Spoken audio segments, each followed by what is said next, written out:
Let's see. Okay. First of all, it's been a relatively good week for Nigeria. The US Fed met yesterday and they left interest rates unchanged. So that risk of capital flow reversals will be temporarily averted. And it's quite important, particularly as well, the economy, the global economy is going out of this low interest rate environment. We're seeing Bank of Japan, Bank of England quite hinting that they're going to increase interest rates in coming months. So the fact that we have interest rates still high in Nigeria is a positive. Secondly, consistent with the FBN's PMI, CBN's PMI slowed to 57.3 in January, but that is typical. In January, the CBN PMI usually slows. And thirdly, we are seeing key FCMG companies post excellent results, like the likes of Honey Flour Mills, Guinness Flour Mills, Nigeria, 7up posted well. So we look out for more good results from those companies. Yes. Companies that use commodities, yes, agro-commodities as part of their input. Yes, indeed.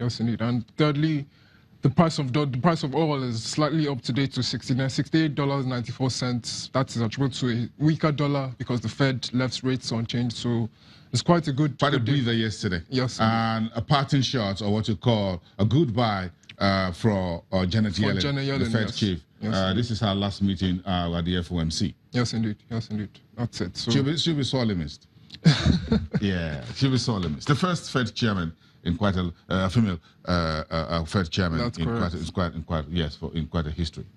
Well, okay, let's move on. What else is making the headlines this morning? And I noticed that there's power and the price of diesel are also on your paper. But the PMI is pretty bad news. That's the central bank's PMI saying there was a decline, and the FBN Quest is also showing a decline. Today is the 1st of February. Yes, decline, but welcome everyone to I don't think it's nothing to worry about, in my opinion, because typically in December we're seeing increased spending because of the festive period, manufacturing stock up on inventory. So there is usually excess inventory during the month of inventory. So what happens is that inventory is carried over to January. So manufacturers, there's no need to buy as much inventory, to produce as much output. So it's not anything to worry about. I'm sure in coming months the PMI index will increase, and it has expanded for 10 consecutive months, so it's still very good news.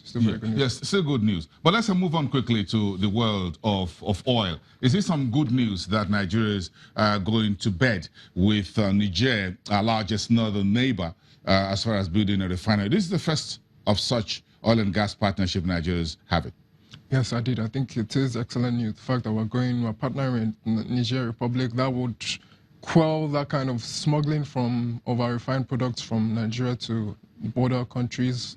But I think what we need to be resolved is the PIB issue. I think it's a very good point that the PIB was passed, but the more controversial aspects of the PIB are yet to be passed. Talking about petroleum taxation and revenue sharing, that needs to be passed, because look about it, the uncertainty that the delay in passing the PIB has led to... It's taken years. Yes. And we just scratched the surface. It has led to billions of dollars lost or withheld, billions of withheld or lost investment. So as soon as that PIB is passed, then we can see our oil production rise significantly. So it's always looking good for the next coming of years. If you couple this refinery we're building with Niger, with the Dangote refinery that's coming upstream in late 2019, early 2020, then it's looking good for the downstream, midstream sector. Yes. Well, this is some good news that we can use on that side. Of course, there will still be a lot of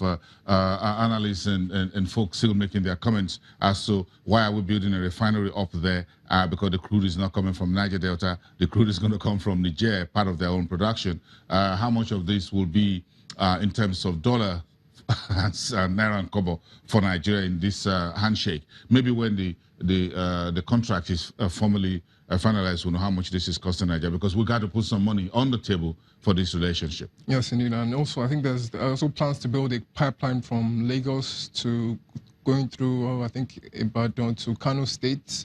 So I think that pipeline would help feed crude products to the north, and so I think that problem can be easily resolved. Yes. I think it's a bigger world these days in which if you're building a pipeline to carry crude from from the Niger Delta, or even if it's from Lagos backwater, but I agree, whatever, we're finding some oil in Lagos and in Ogun State, and you're piping it all the way to that. That's quite a lot of distance. So you need to protect those pipelines, vandalism and what have you, damage, your ability to police the entire hundreds and hundreds of kilometers. So it makes some economic sense to say we're doing a pipeline, we're doing a refinery between Niger and Nigeria, just a border town. Then the raw materials also come from that very close location, so it makes it easy. But that's still a lot of conversation that is just starting, and I'm sure those of you in that world will look at that. Let's look at corn, and this looks like a pretty bad news. We're just to have like a minute or two to chew some corn here.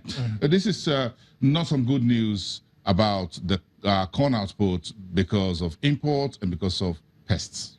Yes, indeed. The pest is a particular issue. It started, I think, the armyworm, having a surge of armyworm, not only in Nigeria, but the whole that West African belt, that has really affected our corn production and grain production in general. So it's actually a problem that needs to be. I think we need more inputs to agricultural inputs like for pesticides and the likes to quell this problem. And the lack of adequate storage facilities is also a problem too that we need to address.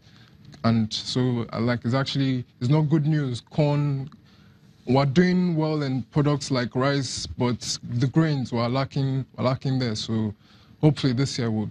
Let's hope this doesn't start feeding into the corporate earnings of companies locally that use them. Because corporate earnings are surging, according to your report from FDC, 111%. Yes, I want to see those numbers. The results so far, yes. I would like to see those numbers stay that way. So the armyworm should just give us some space.